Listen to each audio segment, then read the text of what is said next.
Hello moviegoers, Ezra here and welcome back to another Ezra review, and today we are going to be reviewing this movie called The Silence of the Lamb, which is basically one of the best horror psychological thriller movie ever. So I finally got a chance to watch this movie last year technically, but I didn't get a chance to do a review because I feel like I want to finish all the Hannibal franchise, at least the one that stars Anthony Hopkins. So this movie, Hannibal and Red Dragon, which I think I'm going to review that in the future. But I want to start with The Silence of the Lambs, because I feel like this movie was so special to so many people, because it's one of the best psychological horror thriller ever, and I think everyone does a great job, from the director, Jonathan Demme, the screenplay by Ted Talley, right? And then Jodie Foster obviously played Clarice Starling, and then obviously Anthony Hopkins as Dr. Hannibal Lecter is amazing. And you got Ted Levine who plays Buffalo Bill, which I think is also really disturbing. So the movie itself obviously told a story for Clarice Starling, which is like an FBI trainee where she was assigned to capture this killer named Buffalo Bill who skins his female victims. And in order to do that, Clarice decided to get help from Dr. Hannibal Lecter, and that's where pretty much the game, the cat and mouse game essentially between Clarice and Dr. Lecter is the highlight of this movie, which I'm gonna get to that later. So I think for the review, I guess I'm gonna start talking about the character itself. First of all, we're gonna start with Clarice, obviously, because she's the main character. I think Clarice Starling is one of the best female character out there, because like she's an underdog, right, a trainee, but she's here to prove everybody that hey, I'm actually capable. I'm actually capable to find Buffalo Bill. So no more, so like you can stop this killing spree, and obviously you got his her boss Jack Crawford, which I think put a lot of his belief in Clarice Starling, which I think is a nice character as well. And even though like she's also dealing with Dr. Hannibal Lecter, which is like the most disturbing person ever, she's able to stand on her own, especially the conversation between the two of them, which I think is just amazing. And I think Jodie Foster played the character really well because like she's able to portray that yeah, this is like a trainee at FBI. However, she wants to prove herself, and it feels like she because she was a trainee, she's able to find Buffalo Bill and was able to cooperate with Dr. Hannibal Lecter because she's a newbie. She's not exactly go by the rules essentially, even though like yes, she knows the rules, but not necessarily going by them like bit by bit, like she's able to improvise on certain scenes and certain dialogue between Dr. Lecter, and that I think it just makes for a great main character that you actually really care for her, even by the end of the movie, because I think has a lot of it, intense moments. Again, we're gonna get to that later. But besides Clarice Starling, we have to talk about Dr. Hannibal Lecter, played wonderfully by Sir Anthony Hopkins, and interestingly enough, I think this is like Anthony Hopkins is actually considered quitting acting apparently, and then like this is his final ditch for becoming an A-list star in Hollywood. So you can clearly tell that he's giving 100% on Dr. Hannibal Lecter, and it shows, man, because like the way he speaks, the way he approach the camera in a way, which I think Jonathan Demme does a great job because like every single time you see Dr. Hannibal Lecter, he seems to be looking directly at the camera, and apparently this was supposed to be Clarice Starling's perspective, where she was looking directly at Dr. Hannibal Lecter. That I think that was amazing, because the audience has the perspective of the main protagonist, and I feel like Anthony Hopkins played Dr. Hannibal Lecter in a disturbing way. However, he also feels polite in a way, so like you feel kind of comfortable around Dr. Lecter, which is like the weirdest thing about this character, and I love how they build up, with Dr. Hannibal Lecter, because you got Jack Crawford saying that yeah, it's his victim, he's a cannibal, and then you got Dr. Chilton who also and I think the employee from the asylum as well, basically like building this character a lot. And I love how the shot with Clarice like walking down this hallway of prison, and then like you preparing yourself to see the worst of the worst, which is Dr. Hannibal Lecter. However, when you see him, he just standing there, like he's just standing there almost anticipating that, yeah, Clarice is coming. Someone from the FBI is coming to see me. And he just there, like standing there ready to greet the guy, or like the girl, you could say that, and then he just say, good morning. Like, oh, like he's a polite guy in a way. So it's like, yeah, because I feel like Anthony Hopkins managed to uh, balance out the Dr. Lecter's character, where it's like, yeah, he is disturbing clearly because like, he's a cannibal, and at the same time he's able to basically give a therapy to Clarice Starling, especially going back to the title of this movie, which is The Silence of the Lamb. Because like Clarice essentially telling a story that, yeah, like from his childhood, her childhood, she lost her father, and then eventually she got adopted by his aunt, I think, or something like that, and then eventually there is a lamb that was killed in the early morning, and then the lamb was screaming, and Clarice is trying to save the lamb, but eventually she can't do that. So hence the title of this movie, The Silence of the Lamb. And some people make a theory that the lamb is actually her father, and then maybe she's telling this story, metaphorically in a way, and then I think Dr. Lecter get that. So like not only like Dr. Lecter is a disturbing serial killer that hit his victim, but he's also a good therapy in a way. I mean, he's a doctor after all, right? So it's like, oh, okay, that's interesting. So it's Anthony Hopkins managed to make Dr. Hannibal Lecter, which is a monster, turns into a human in a way, basically humanizing a monster in a way, which I think is quite interesting. Contrast to Buffalo Bill, where it's like, oh, it's a human that turns into a monster, So it's like, okay, like that's an interesting contrast between Dr. Lecter and Buffalo Bill.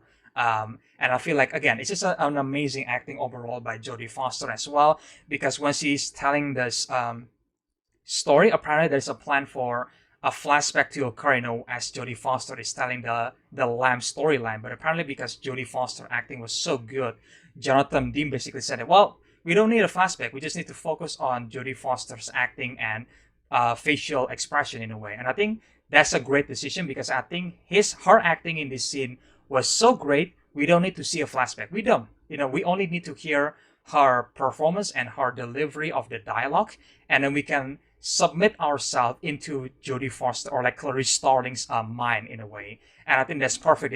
They don't include the flashback. It was planned, but it didn't. But I have to talk about one of my favorite or like intense scene in the movie, where Dr. Hannibal Lecter actually escaping from the prison, and I feel like he's also a really smart guy in a way, right? Because like he has the like a pin or whatever hiding in his hand, and then eventually overpower the two guards. And then I really love that we never see Dr. Lecter again until like the ambulance scene, So we only focus on the police officer in the ground floor, and then they notice something is wrong, and then you can tell that they are terrified of Dr. Hannibal Lecter, because they know that he's like a famous serial killer, and he's able to escape now, because like the elevator is like going down and then going up again, and then like stop up at level 3 or something like that. And then I love how you can see all the police officer is actually sweating as they like run up the stairs, and you can see them actually, the sergeant especially, he is sweating. He is terrified that Dr. Lecter actually escaped. And I feel like the direction of the scene as well is great, because like, they open the door and then they see this like giant corpse in a way, where it's like getting hang on the prison cage. I don't know if I can show that, because maybe YouTube will demonetize the video. I don't know. So, but you know what I'm talking about if you already watched the movie. And they found this police officer lying on the ground, like, oh, like he's still alive, okay. And apparently it was a twist, because as they deliver this officer into the ground floor to the ambulance, obviously, they see that there is a blood dripping from the elevators, and then they deduce that, oh, like Dr. Lecter might be up there in the elevator, So they pretty much found out that no, there was not Dr. Lecter, and I feel like the build-up is insane, because like all the police officer and the SWAT team was like super cautious with Dr. Lecter, because they know this is like a dangerous man.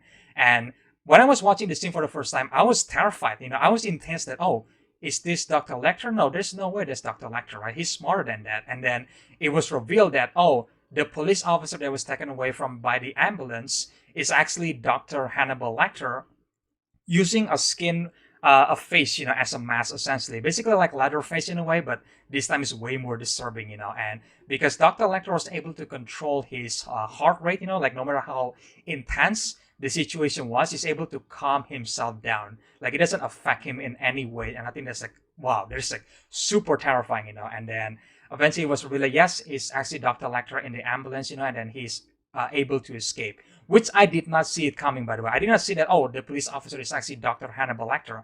I did not see that coming until we get to the ambulance and we see him waking up. I'm like, oh, shit, like, that's Dr. Lecter? What the fuck? Like, I did not see that coming. That might be obvious to some people when they watch it for the first time, because I'm assuming that maybe there's already other movie that already copying the plot twist of this movie, which I understand that. But when I watched this movie for the first time and seeing those scenes play out, I was super intense. I was super in the scene, and I thought that Dr. Lecter is somewhere in the building. I didn't even put together that, oh, maybe he actually put like someone else's face on his face, and then he's gonna use that to escape the prison, which I think that's really smart, and disturbing in a way.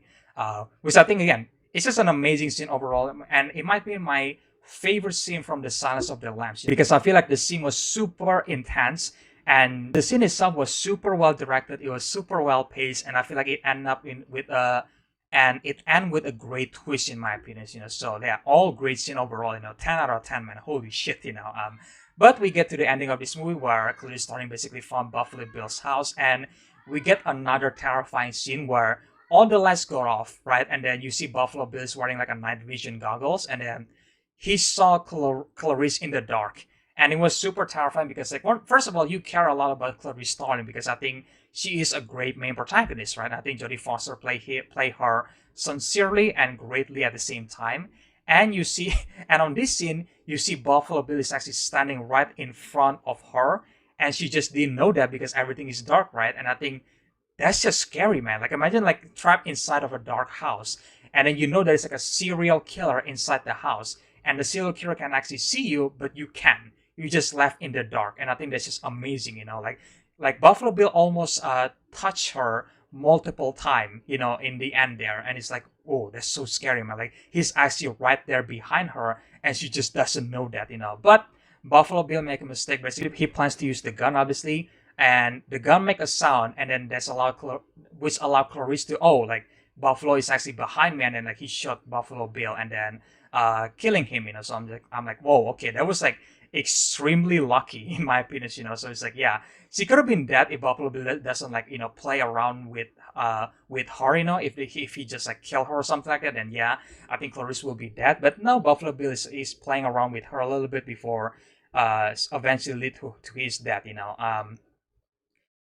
But yeah, so Clarice managed to save the senator's daughter, and then eventually got promoted into like an actual FBI agent, But she got a phone call, and then it was revealed that Dr. Hannibal Lecter is actually on the phone, and he's actually after Dr. Chilton this time around. And I feel like Dr. Chilton is actually a really like a dickhead throughout the entire movie, So I feel like, well, if Dr. Lecter want to kill Dr. Chilton, go ahead.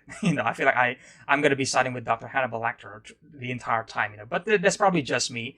But I feel like the movie ends in an iconic way where he basically said that, well, the world is so much better with you in it, Clarice, so I'm not gonna kill you. I'm not gonna go after you. I hope you can do the same thing for me. But Clarice said, well, I can't do that, Dr. Lecter, The movie ends with Dr. Lecter hanging up the phone, and then he just follow Dr. Chilton, and that's where the credit roll, and I'm just like, that's just amazing. That's like an iconic ending to this movie, because like you just basically tell that, because like you never know what's gonna happen next, because you just know that Dr. Hannibal Lecter is out there, and he's presumably killing Dr. Chilton, obviously, because like Dr. Chilton is a dickhead and clearly tried to piss off Dr. Hannibal Lecter multiple times. So obviously Dr. Lecter is going to kill Dr. Chilton, and eventually. But like it's terrifying because like Dr. Hannibal Lecter is still out there and he wasn't caught, and that's how the movie ends. And I think it's brilliant to see how Jonathan Demme decided to end the movie, that he just him following Dr. Chilton, and like the credit just roll, and it's like, wow, that's amazing, So yeah, The Silence of the Lamb, man, is a masterpiece. It's a 10 out of 10. I don't have any criticism about this movie, and maybe you can nitpick several stuff, maybe, but even then, I still think this movie is perfect in every way. The direction is perfect, the screenplay is perfect, the performance by Jodie Foster and Anthony Hopkins and Ted Levine was perfect. The score by Howard Shore is also perfect. The cinematography as well, the editing, the pacing, everything about this movie is perfect, and I love it so much, man. So if you guys haven't seen The Silence of the Lamb, then please go watch it, because I think it's a masterpiece of a movie. Then you won't, like, again, trust me, you won't regret, because I think this is like a masterpiece movie. And if you love psychological thriller horror movie, then yes, this is the best one out of all of them. So please watch it if you haven't already. And please, for all of you who already watched the movie, let me know in the comment section below, what is your favorite scene about the movie, because I would love to hear that. And if you guys enjoy this review, make sure guys, leave a like, comment, subscribe, share the videos, usual stuff, and stay tuned for more reviews in the future, guys. I might be reviewing Hannibal and Red Dragon soon in the future, so stay tuned for that. And again, I hope you guys enjoy this review, and I'll see you guys in the next one then. Bye!